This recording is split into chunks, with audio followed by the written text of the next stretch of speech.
Good morning dear students. In previous video we discussed about the dimensional formulas. After that we discussed the uses of dimensional formula. First use was to check the correctness of the given formula. Now in this video we are going to discuss second use of dimensional formula, that is to convert one system of unit into another system of unit. ਹੁਣ ਆਪਾਂ ਕੀ ਕਰਨਾ ਵਾ, ਆਪਾਂ second use ਕਰਨ ਜਾ ਰਹੇ ਆ ਇਸ ਵੀਡੀਓ ਦੇ ਵਿੱਚ। ਉਹ ਸੈਕਿੰਡ ਯੂਜ਼ ਕੀ ਆ? ਫਸਟ ਜੋ ਯੂਜ਼ ਸੀ ਆਪਾਂ ਕੀ ਕੀਤਾ, ਡਾਈਮੈਂਸ਼ਨਲ ਫਾਰਮੂਲੇ ਆਪਾਂ ਸਾਰੇ ਰਾਈਟ ਕੀਤੇ ਸੀਗੇ। ਉਹ ਡਾਈਮੈਂਸ਼ਨਲ ਫਾਰਮੂਲਾ ਯੂਜ਼ ਕਰਕੇ ਆਪਾਂ ਕੀ ਕੀਤਾ ਸੀ, ਕਿਸੇ ਵੀ ਫਾਰਮੂਲੇ ਦੀ ਜਿਹੜੀ ਕਰੈਕਟਨੈਸ ਆ ਕਿ ਉਹ ਫਾਰਮੂਲਾ ਡਾਈਮੈਂਸ਼ਨਲੀ ਕਰੈਕਟ ਆ ਜਾਂ ਨਹੀਂ ਕਰੈਕਟ ਆ, ਉਹ ਆਪਾਂ ਉਹਦੇ ਵਿੱਚ ਵੈਲਿਊ ਪੁੱਟ ਕਰਕੇ ਚੈੱਕ ਕੀਤਾ ਸੀਗਾ। मतलब ਆਪਾਂ ਉਹਨਾਂ ਦੀ ਹੈਲਪ ਦੇ ਨਾਲ ਕਿਸੇ ਫਾਰਮੂਲੇ ਦੀ ਕਰੈਕਟਨੈਸ ਨੂੰ ਚੈੱਕ ਕਰ ਸਕਦੇ ਹਾਂ। ਸੈਕਿੰਡ ਯੂਜ਼ ਕੀ ਸੀਗਾ ਉਹ ਆਪਾਂ ਅੱਜ ਡਿਸਕਸ ਕਰਨਾ ਕਿ ਜੇ ਆਪਾਂ ਇੱਕ ਸਿਸਟਮ ਆਫ ਯੂਨਿਟ ਨੂੰ ਦੂਸਰੇ ਸਿਸਟਮ 'ਚ ਕਨਵਰਟ ਕਰਨਾ, ਉਹਦੇ ਲਈ ਆਪਾਂ ਕਿਵੇਂ ਡਾਈਮੈਂਸ਼ਨਲ ਫਾਰਮੂਲਾ ਦੀ ਹੈਲਪ ਲੈਣੇ ਆ। ਸਭ ਤੋਂ ਪਹਿਲਾਂ ਆਪਾਂ ਡਰਾਈਵ ਕਰਾਂਗੇ ਉਹ ਫਾਰਮੂਲਾ ਜੋ ਇਸ ਦੇ ਵਿੱਚ ਯੂਜ਼ ਹੋਣਾ।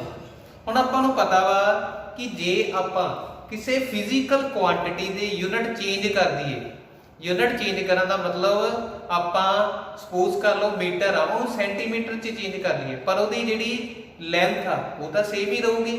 मान लो ये जी लेंथ आ वो कितनी आ 10 सेंटीमीटर आ। जे तुसी 10 सेंटीमीटर को मीटर च कन्वर्ट कर दोगे तो भी तो इसकी लेंथ फिक्स रहूगी, मतलब जी फिजिकल क्वांटिटी आ वो चेंज नहीं होगी। आप सपोज कर लेते हैं कोई फिजिकल क्वांटिटी आ, ਉਹ ਫਿਜ਼ੀਕਲ ਕੁਆਂਟੀਟੀ ਦੀ ਨੂਮੈਰੀਕਲ ਵੈਲਿਊ n1 ਆ।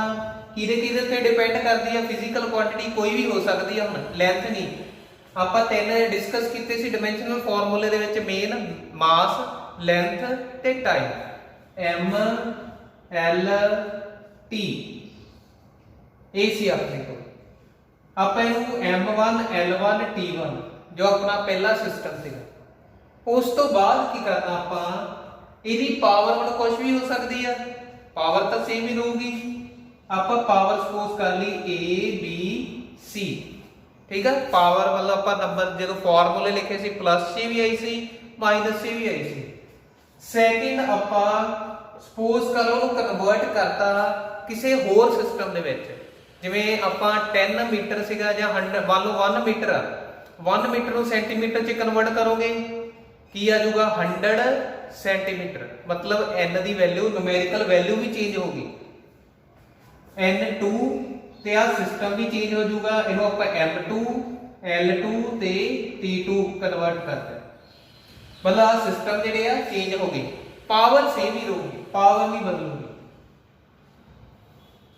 और दोवें इक्वेशन जब आपां देखते हैं दोवां तो की पता लगता पिया कि फिजिकल क्वांटिटी तो सेम ही है, जिवें हुणे आपां गल कीती सी लेंथ तो सेम ही रहूगी। इसे तरह यूनिट कन्वर्ट करने के नाल फिजिकल क्वांटिटी चेंज नहीं होती। जे नहीं होती यदि जी लैफ्ट हैंड साइड है इक्वल होगी, जे इक्वल होगी दोनों कंपेयर कर दो की बन जाऊगा n2 m2 की पावर a n2 की पावर b t2 की power c equal to n1 m1 की पावर a l1 की पावर a b t1 की पावर c। ਆਪਾਂ ਫਾਈਂਡ ਕਰਨੀ ਹੈ n2 ਦੀ ਵੈਲਿਊ। n2 ਇਥੋਂ ਕੀ ਆ ਜਾਊਗਾ ਆਪਣੇ ਕੋਲ। ਹੁਣ ਆਪਾਂ ਕੀ ਕਰਨਾ, 1 m ਨੂੰ m ਨਾਲ ਡਿਵਾਈਡ ਕਰਨਾ, l ਨੂੰ l ਨਾਲ ਤੇ t ਨੂੰ t ਦੇ ਨਾਲ। ਇਹ ਬਣ ਜਾਊ ਆਪਣੇ ਕੋਲ n1 m1 by m2 power a l1 by l2 power b t1 by t2 power c। ਆਪਣੇ ਕੋਲ ਫਾਰਮੂਲਾ ਬਣ ਗਿਆ। ਇਸ ਫਾਰਮੂਲੇ ਦੀ ਹੈਲਪ ਦੇ ਨਾਲ ਆਪਾਂ ਕੀ ਕਰਨਾ ਵਾ, ਵਨ ਸਿਸਟਮ ਆਫ ਯੂਨਿਟ ਨੂੰ ਅਨਦਰ ਸਿਸਟਮ ਆਫ ਯੂਨਿਟ ਦੇ ਵਿੱਚ ਕਨਵਰਟ ਕਰਨਾ, ਠੀਕ ਹੈ। ਜੋ ਵੀ ਆਪਾਂ ਨੂੰ ਚੀਜ਼ ਗਿਵਨ ਹੋਗੀ m1 l1 t1 ਸਪੋਜ਼ ਕਰਾਂਗੇ, ਜਿਹਦੇ 'ਚ ਕਨਵਰਟ ਕਰਨਾ ਵਾ ਉਹ ਹੋਇਆ ਕਰੂ m2 l2 ਤੇ t2। ਆ ਜਿੰਨੀ ਵੀ ਨੂਮੈਰੀਕਲ ਵੈਲਿਊ ਹੋਊਗੀ ਆਪਾਂ ਸਾਹਮਣੇ ਲਿਖ ਲਾਂਗੇ। ਹੁਣ ਅਗਲੀ ਗੱਲ ਕੀ ਆ, ਆ ਜਿਹੜੀ ਪਾਵਰ a b ਤੇ c ਲੱਗੀ ਹੋਈ, ਇਹ ਪਾਵਰ a b c ਕਿਵੇਂ ਆਊਗੀ?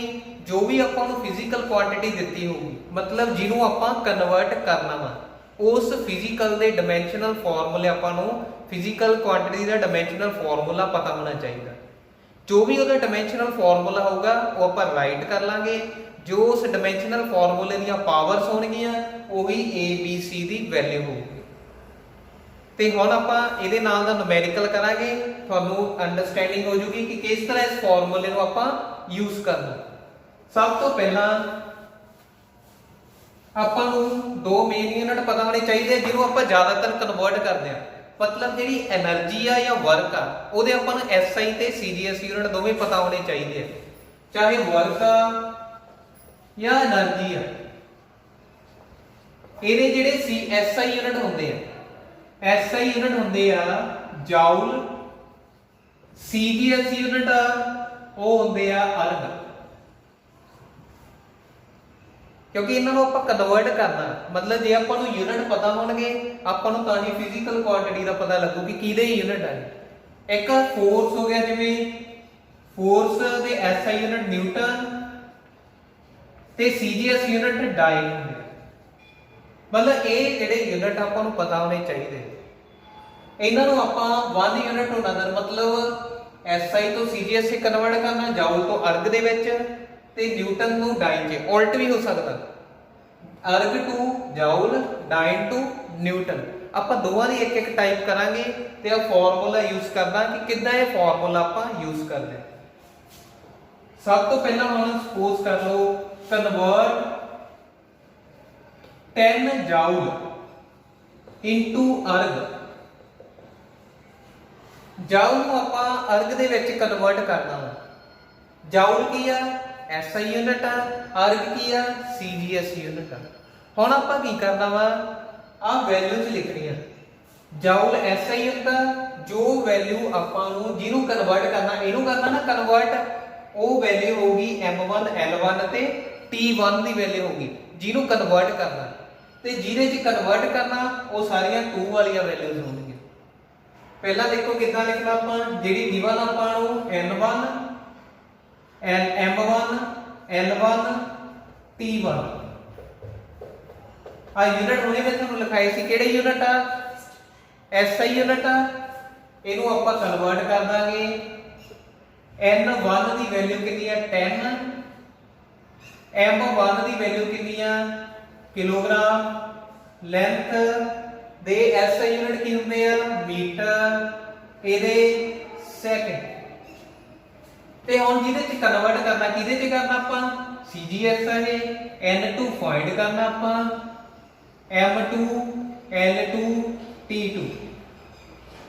M2 दी वैल्यू की होगी, CGS से कन्वर्ट करना, मास दे ग्राम, लेंथ दे मीटर, टाइम दे sorry centimetre, CGS unit centimetre, second time दे सेम ही रहंदे।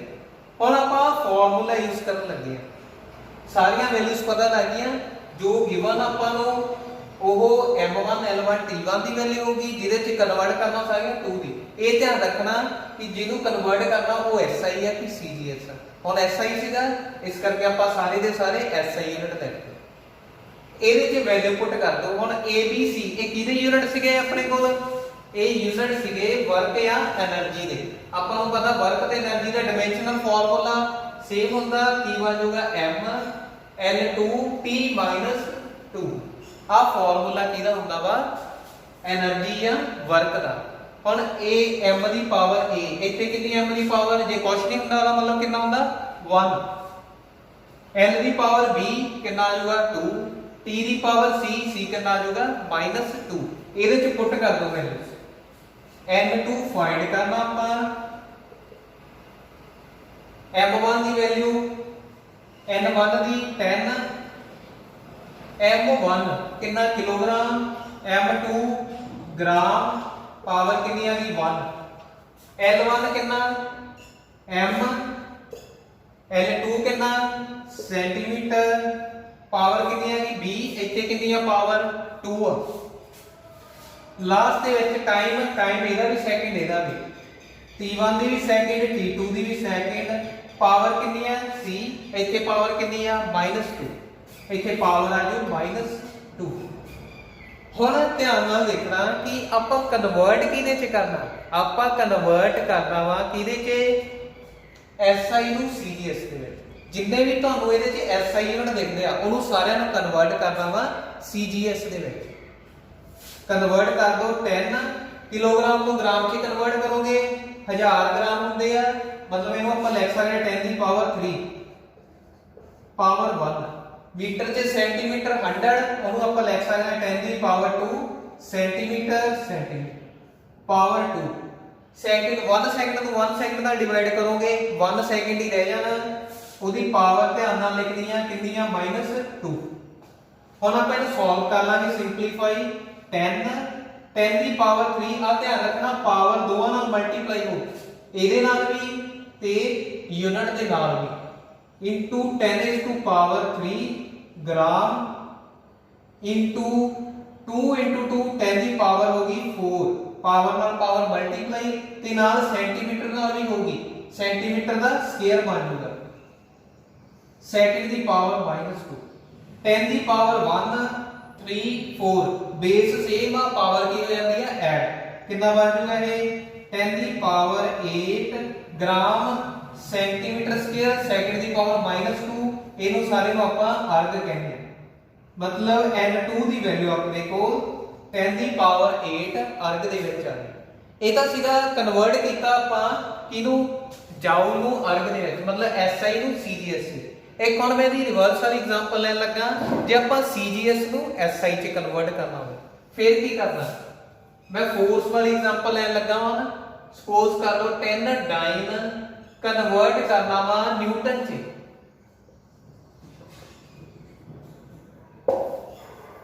ਹੁਣ ਦੇਖੋ ਆਪਣੇ ਕੋਲ ਕੀ ਬਣੂਗਾ।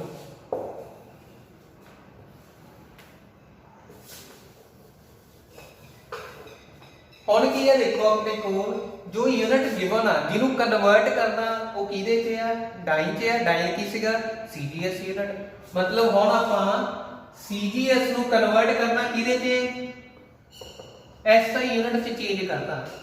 ਹੁਣ ਜੋ ਵੈਲਿਊ ਗਿਵਨ ਆ ਉਹ CGS ਆ, ਇਸ ਸਾਈਡ ਸਾਰੇ ਕਿਹੜੇ ਆ ਜਾਣਗੇ CGS ਯੂਨਿਟ। n1 ਕਿੰਨਾ 10 ਹੀ ਆ, m1 ਹੁਣ CGS ਨਾ ਇਸ ਸਾਈਡ ਗ੍ਰਾਮ ਆ ਜਾਊਗਾ, ਸੈਂਟੀਮੀਟਰ ਸੈਕਿੰਡ। n2 ਫਾਈਂਡ ਕਰਨਾ ਆਪਾਂ, ਮਾਸ ਕਿੰਨਾ ਕਿਲੋਗ੍ਰਾਮ, ਕਿਉਂਕਿ ਹੁਣ SI ਚ ਕਨਵਰਟ ਕਰਨਾ, ਮੀਟਰ ਸੈਕਿੰਡ। ਹੁਣ ਇਹ ਸੇਮ ਵੈਲਿਊ ਕੀ ਕਰਨੀ ਆ ਆਪਾਂ ਇਸ ਫਾਰਮੂਲੇ ਦੇ ਵਿੱਚ ਪੁੱਟ ਕਰਨੀ ਆ, ਫਾਰਮੂਲਾ ਸੇਮ ਹੀ ਰਹੂਗਾ। ਕਰ ਦੋ ਪੁੱਟ n2 ਇਕੁਅਲ ਟੂ n1 ਕਿੰਨਾ 10 m1 gram divide by kilogram power. ਹੁਣ ਆਪਣੇ ਕੋਲ ਇਹ ਕਿਹਦਾ ਯੂਨਿਟ ਆ, ਫੋਰਸ ਦੇ ਆ ਨਾ, ਧਿਆਨ ਰੱਖਣਾ ਫੋਰਸ ਦਾ ਹੀ ਡਾਈਮੈਂਸ਼ਨਲ ਫਾਰਮੂਲਾ ਲਿਖਣਾ, ਜਿਹਦੇ ਯੂਨਿਟ ਉਹਦੇ ਹੀ ਡਾਈਮੈਂਸ਼ਨਲ ਫਾਰਮੂਲਾ ਲਿਖਣਾ mLT -2, ਇਹਦੀ 1 ਇਹਦੀ ਵੀ 1। ਕਰ ਦੋ ਪੁੱਟ m ਦੀ ਪਾਵਰ a ਇੱਥੇ ਕਿੰਨੀ ਆ 1 ਆ ਗਿਆ। Length L1 centimetre L2 metre, power ਕਿੰਨੀ ਆ ਜੀ 1। T1 T2 ਸੈਕਿੰਡ ਬਾਈ ਸੈਕਿੰਡ -2। ਤੇ ਇਹ ਆਪਣੇ ਕੋਲ ਕੀ ਆ ਵੈਲਿਊ ਪੁੱਟ ਹੋ ਗਈ ਸਾਰਿਆਂ ਦੀ। ਹੁਣ ਕੀ ਧਿਆਨ ਰੱਖਣਾ, ਪਹਿਲਾਂ ਤਾਂ ਆਪਾਂ ਕੀ ਕੀਤਾ ਸੀ ਜਿੰਨੇ SI ਯੂਨਿਟ ਸੀ ਸਾਰਿਆਂ ਨੂੰ CGS ਤੇ ਕਨਵਰਟ ਕਰਤਾ। ਹੁਣ ਕੰਮ ਉਲਟਾ, ਹੁਣ ਆਪਾਂ ਕੀ ਕਰਨਾ CGS ਨੂੰ SI ਚ ਕਨਵਰਟ ਕਰਨਾ, ਮਤਲਬ ਜਿੰਨੇ ਵੀ ਤੁਹਾਨੂੰ ਇਹਦੇ ਚ CGS ਯੂਨਿਟ ਦਿਖਦੇ ਆ ਉਹਨੂੰ ਕਿਹਦੇ ਚ ਕਨਵਰਟ ਕਰੋਗੇ SI ਚ। ਆਪੇ CGS 10 ਗ੍ਰਾਮ ਚ ਕਿਲੋਗ੍ਰਾਮ, ਹੁਣ ਉਲਟ ਹੋ ਜਾਊਗਾ, ਕਿਲੋਗ੍ਰਾਮ ਚ ਗ੍ਰਾਮ 1000 ਹੁੰਦੇ ਆ, ਇਹ 1/1000 ਹੋਣਗੇ। 1/1000 ਨੂੰ ਆਪਾਂ ਕੀ ਲਿਖ ਸਕਦੇ ਆ 10 ਦੀ ਪਾਵਰ -3, 10 ਦੀ ਪਾਵਰ -3 ਗ੍ਰਾਮ ਕਿਲੋਗ੍ਰਾਮ ਪਾਵਰ 1 ਦੀਆਂ। ਸੈਂਟੀਮੀਟਰ ਚ ਮੀਟਰ 1/100, ਮਤਲਬ 1/100 ਨੂੰ ਕੀ ਲਿਖ ਸਕਦੇ ਆਪਾਂ 10 ਦੀ ਪਾਵਰ -2 ਮੀਟਰ ਸੈਕਿੰਡ ਦੀ ਪਾਵਰ -2। ਇਹ ਕੀ ਬਣ ਜਾਊਗਾ ਆਪਣੇ ਕੋਲ 10 into 10 ਦੀ ਪਾਵਰ -3 ਕਿਲੋਗ੍ਰਾਮ, ਕਿਉਂਕਿ ਪਾਵਰ 1 ਵੀ ਸੀਗੀ 1 ਨਾਲ ਮਲਟੀਪਲਾਈ ਕਰੋਗੇ ਸੇਮ ਹੀ ਰਹਿ ਜਾਊ।